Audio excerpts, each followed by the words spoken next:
The witch's dog and the box of tricks. With the witch's dog was in the kitchen practicing for his school crack. He was blowing his trumpet very softly as he didn't want Winnie to hear the tune he was playing. Just to make sure, he had also stuffed a sock inside the trumpet. In the next room, Winnie was busy lighting out the correct program. She was the organizer and wanted everything to run smoothly. Winnie glanced at the clock. Good, she said, smiling. I've got plenty of time before the clock begins. No need to hurry. A sudden knock at the front door made her look round. I get it, Winnie, cried Whiff, coming in and hurried to the front door. A moment later, he came back in with a big smile on his face and a big pressure in his paws. It was the postman with the special delivery, Winnie, she said gratefully. I ordered it from the shop. It's for you. Happy birthday. Winnie laughed in delight as Whiff gave her pressure. Thank you, Whiff, she cried. What a surprise. I'd quite forgotten it was my birthday today. Exactly, Winnie opened the presser. What a nice box, she exclaimed, red with gold stars. I hope you like what was inside, said Whiff. Winnie looked at the box and blinked, puzzled. But there's nothing inside the box, Whiff, she said. It's empty. What? Cried Whiff. He peered into the box and gasped. So it is. They must forget to put the present at the shop.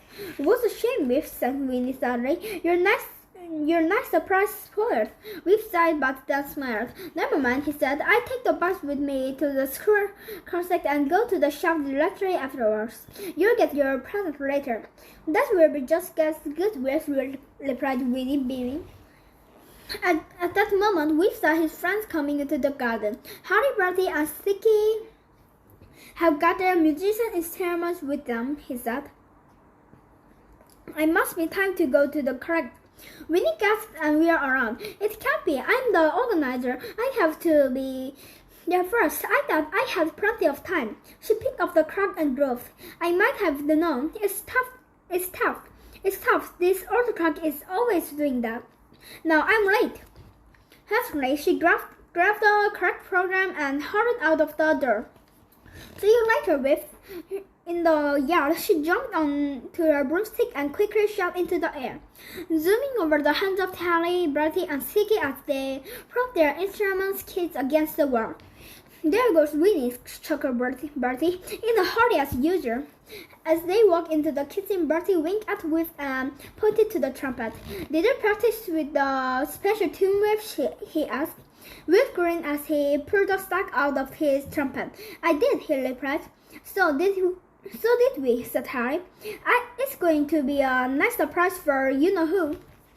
Come on, Whiff, Sticky cried, eager to be off. Let's go or we'll be late too.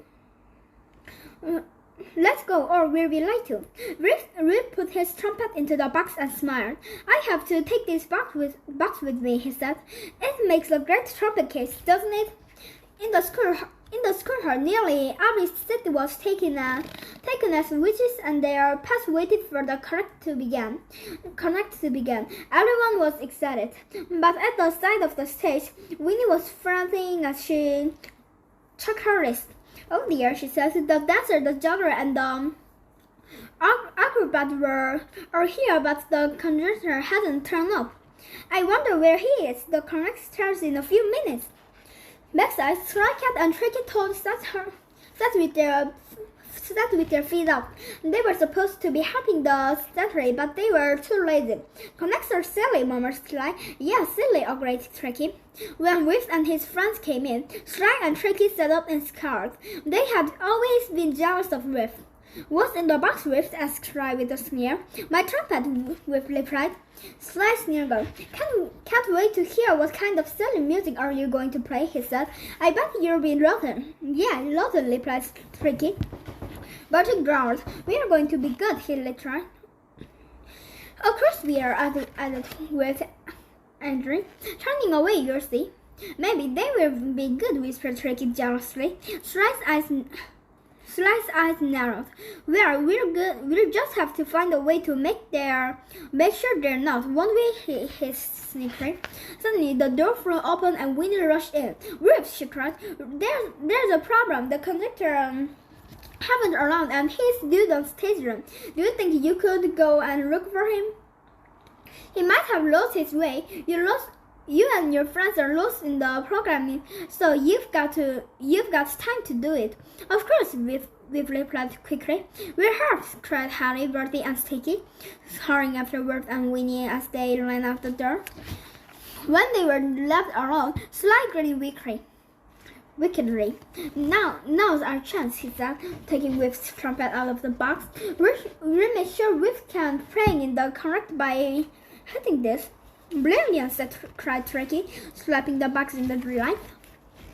Immediately, the lid of the box sprang open and a cancer of battery cars, terms, and flanks burst off. Sly and Tricky jumped in around, but then Sly slowly smiled. Aha, he cried. I left in that box now. It belonged to the conductor. Sly winked at Tricky.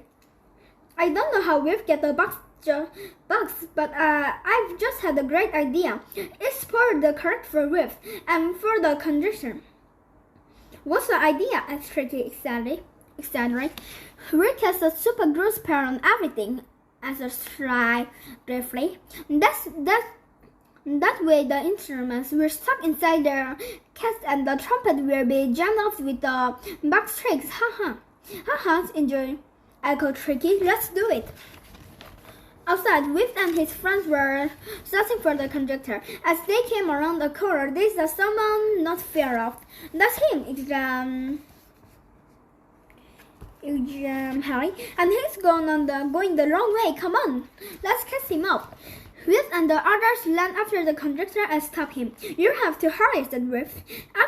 After he and his friends explained who they were, you'll do the stateroom. I'm sorry to be late, replied the conductor. I had to pick up some things and the shaft, and then I lost my way. Bertie heaved the conductor heavy back to his shoulder as if it weighed nothing. Let's get back as fast as we can, she said briskly. Winnie was overjoyed to see the conductor. Just in time, she exclaimed. You're nuts. Righty-ho, replied the conductor. Quickly, he took his bag from Bertie and turned to the stage to a big round of applause. Hello, everyone, he called, and welcome to the conducting time. In my bag, I have some very interesting thing, including a perfectly ordinary empty box. But as you will soon see, it's an empty box that's full of tricks. Imagine in his box, he brought a box. Here we are, he declared proudly. My box of suddenly he stopped and peered out the box. This isn't it, he said. My box of tricks is laid with gold stars. This box is gold with red stars. Watching from the wings, Whiff gasped. That's the box with Winnie's present in it, he cried. That's been mixed up at the shop. The conductor box is in the dressing room with my trumpet in it. Whiff dashed off, followed by Harry, Bertie, and Sticky. They ran into the dressing room just as Sly and Tricky finished their spells. Come for your experiments, everyone, asked Sly incrementally. Bertie looked at him suspiciously. Yes, replied Whiff, but first I have to give back this box to the conductor. He opened the box and quickly took out the trumpet. Sly and Tricky stared at each other in disbelief. How, gasped Tricky. Our super glue spells didn't work, hissed Sly angrily. But just as Harry, Bertie, and Sticky opened their intruding arms, the trumpet gave a loud toot, and on its own. Whiff got such a fright that he dropped it. Then everyone watched in amazement as trumpet stood again and began to bounce around the room like a pogo stick. Quick as a flash, the doubles bounced. Guitar and drums hop out of their case room bounced off after the trumpet. The instrument stomped across the floor, making a noise like an entire orchestra filling downstairs. The double bass booming, the trumpet blowing, the guitar twanging, and the drums banging. The din was terrible. The bouncing musical instruments knocked over chairs and bits of sanctuary, and Sly and Tricky left into Bertie's big case for safety. Suddenly, the instruments burst out of the door and on go to the stage. "Stop them!" cried Whip. Harry, Bertie, and Sticky and Whip raced in front. Speedy Tricky quickly cut off with the one drum, but it stripped out his paws. Harry and Whip tried hard to catch the guitar and the trumpet, but the instruments always seemed to be on one jump and missed. The Bertie with the huge leap landed on his double bass and held on tightly. "Whoa!" he cried, but it was no use. The double bass bounced all over the stage in its big bottom banging down loudly on the boards. It demonstrated Whip's eyes about to bounce on the tough box to the box that was her Winnie's present. Frantically, he sent out the rescue sparks. The sparkling spread fresh around the box just as the double bass came up, crunched and flattened. "Oh no, we're ripped. That was your present, Winnie." "Such a shame, Whip," cried Winnie above the noise. "But never mind. Let's use magic to sort all of this out." Quickly, Whip spurs out at his trumpet and brought his double bass. Winnie did the same with Harry's guitar and Sticky's drum. The four spurs crackled and flashed. In the experiment, the inside of the experiments were back to normal. Everyone cheers as the wild chase and the overdone ended. "Well done, Winnie and Whip," exclaimed the head teacher. "You saved the correct from the disasters." She looked about her confused. "But who caused it all?" Bertie growled. "I've got a very good idea. It was Sly and Tricky," he said. Backstage, Sly and Tricky were still in Bertie's big case, even though its lid was open. Come out of there," demanded the head teacher. "We can't win, Sly. We're stuck." "Yeah, stuck," echoed Tricky. The head teacher slowly smiled and nodded. I understood, she said. "It seems that someone tried a super glue spell and it's all wrong." She looked at Sly and Tricky centrally. "So the two summers will just have to stay where they are until the correct is over." Whip gave the box back to the delighted conductor. "At least your box is all right," he said with a sigh. Thank you, Whip," replied the conductor, quickly expelling it. "It does look all right. I'd better try it to see if it still works." He tapped twice on the lid. Immediately, Aldous sprang out Jack in the box with a crack on his hands. "What's this crack doing in my box?" asked the surprised conductor. Whip gasped in the experiments. "It's Winnie's present," he cried. "My rescue spells work after all." It transforms the crack into the conductor box just before my box was jammed. "Oh, Whip," said Winnie, "it's just what I need. I'll never be late again. What a lovely surprise." Whip grinned. "There's one more surprise to come, Winnie," he said. Harry, Bertie, and Sticky gathered around with the instruments at the landing. 1, 2, 3, Whip counted, and the little band began to play the tune had been practicing in the secret. "Happy birthday to you!" The audience clapped and cheered and began to sing along the band. "Happy birthday, dear Winnie! Happy birthday to you!"